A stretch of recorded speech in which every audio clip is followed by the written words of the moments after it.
Imagine waking up in a world where books no longer exist, cities lie in ruins, and the light of knowledge has gone out. For half a millennium, humanity forgot what it once knew, and the world slept. This is the story of the 500 years the world forgot. In the year 476 AD, the unthinkable happened. The mighty Roman Empire, once the beating heart of civilization, fell.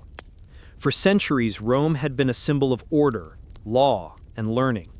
Roads stretched from the deserts of Africa to the misty forests of Britain. Its cities glittered with marble, art, and life. But as barbarian armies marched across Europe, Rome's glory crumbled. Trade routes vanished, aqueducts dried up, the great libraries burned. People fled the cities for the countryside, trading stone for straw, scrolls for survival. A Roman senator once wrote, "The world has grown old and we are dying with it." He wasn't wrong. The fall of Rome wasn't just the end of an empire, it was the closing of an age. For centuries after Rome's fall, its ruins stood like silent ghosts. Broken columns rose from the weeds. Amphitheaters that once echoed with laughter became homes for owls and vines. To the peasants who lived among them, these ruins were mysterious, proof that giants once walked the earth. The aqueducts, the paved roads, the fallen statues, they felt like relics from another world. Yet, beneath the rubble, whispers of Rome still lived. Latin survived in prayer and scripture. Roman law quietly shaped the new kingdoms. Even in darkness, civilization's echo refused to die. After Rome's fall came chaos. Visigoths, Ostrogoths, Franks, and Vandals carved Europe into fragments. No longer ruled by emperors, the people turned to warlords, men with swords instead of crowns. Latin gave way to dozens of new tongues. The concept of citizenship faded. Power came not from reason, but from force. Europe became a patchwork of small, hungry kingdoms, each fighting for survival. Castles rose not as palaces of art, but as fortresses against fear. The light of order was gone. In its place, the shadow of uncertainty. When kings and warlords failed, people turned their eyes to heaven. The Christian church became the single thread holding Europe together. In monasteries, monks prayed, worked, and copied what little knowledge remained. Faith was both shield and sword. It comforted the poor and gave power to those who wielded it. Popes spoke where emperors once had. Bishops crowned kings and declared holy wars. The church promised light in the darkness, but sometimes that light burned too brightly. Crusades began, wars fought in God's name, turning faith into fire. Still, without the church, the Dark Ages might have been darker still. If war didn't end you, disease might. In the 6th century, the Justinian plague swept across the world, killing millions. Crops rotted in the fields and silence filled the streets of once bustling towns. People believed it was divine punishment. Prophets roamed from village to village, crying that the end of the world was near. And who could argue? With every sunrise, the world seemed emptier. Yet somehow, humanity endured, scarred but not broken. For even in plague, people buried their dead with hope. They prayed that the sun would rise again, and it did. Hidden away in remote monasteries, quiet hands fought to keep knowledge alive. By the dim light of candles, monks copied texts word by word, Aristotle, Plato, Galen, and others. They didn't know it, but they were saving the memory of humanity. In the silence of stone walls, surrounded by prayer and ink, they became bridges between worlds, between the brilliance of Rome and the promise of the future. Every manuscript they saved was a heartbeat of civilization, whispering across centuries, "Do not forget us." In a world without clear history, myth became truth. Stories of heroes filled the gap where facts were lost. Tales of King Arthur and his knights spoke of justice in an unjust time. Beowulf, the monster slayer, symbolized courage in chaos. These weren't just bedtime stories, they were survival. Legends gave meaning to suffering and hope to generations who had little else. When reality grew too dark, Humanity lit candles made of imagination.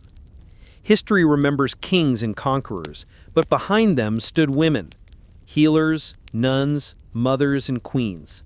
They taught, healed, and led in quiet ways.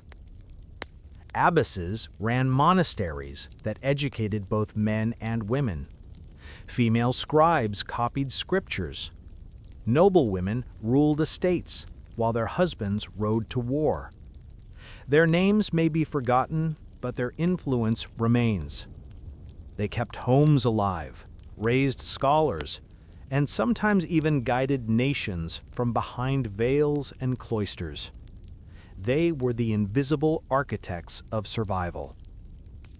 Then, from the icy fjords of the north, came the Vikings, sailors who brought both terror and change. Their dragon-headed ships appeared like ghosts on the horizon.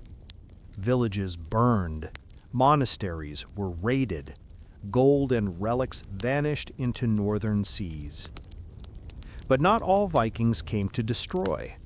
Many came to trade, to explore, to settle. They discovered Iceland, Greenland, even North America, long before Columbus.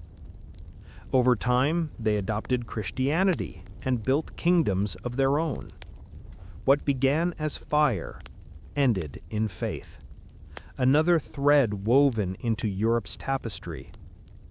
While Europe struggled in shadow, another world was shining.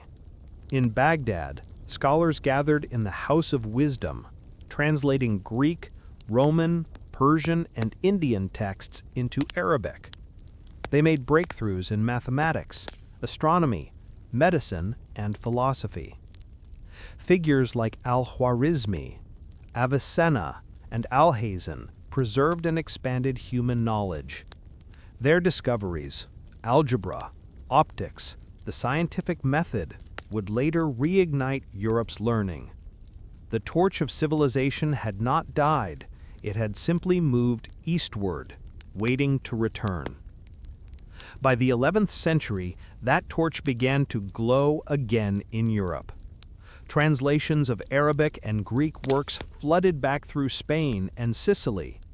Scholars rediscovered Aristotle. Numbers replaced Roman numerals. Cathedrals doubled as schools. Curiosity, once feared as dangerous, became sacred again.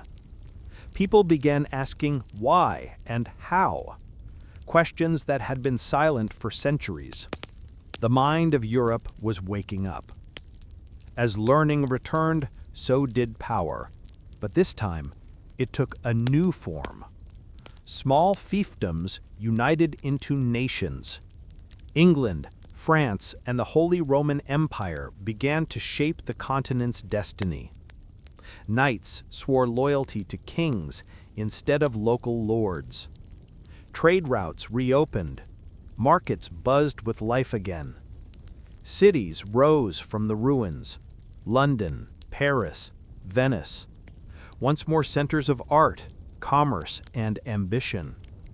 For the first time in centuries, people believed the future might be brighter than the past. In 1095, Pope Urban II called for a holy war, the First Crusade. Tens of thousands of knights and peasants set out for the Holy Land, driven by faith, greed, and the promise of salvation. The Crusades brought bloodshed, yes, but also connection.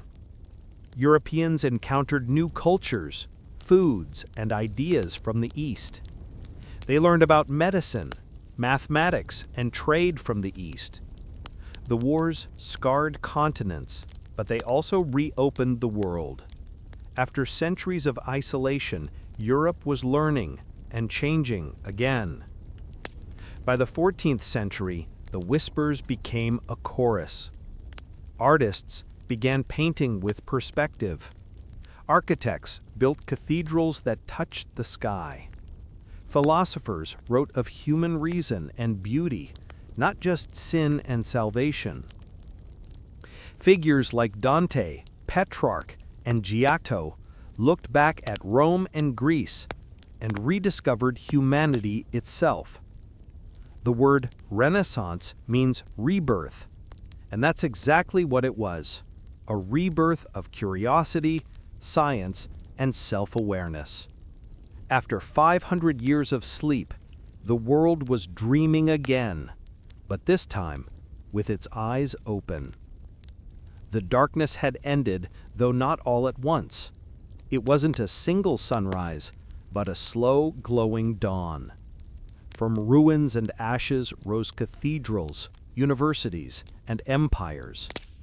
The people who once feared the apocalypse now looked to the stars. Explorers sailed beyond known worlds. Artists painted human souls. Scientists questioned the heavens themselves. The darkness had never been complete, only a shadow hiding the seeds of tomorrow.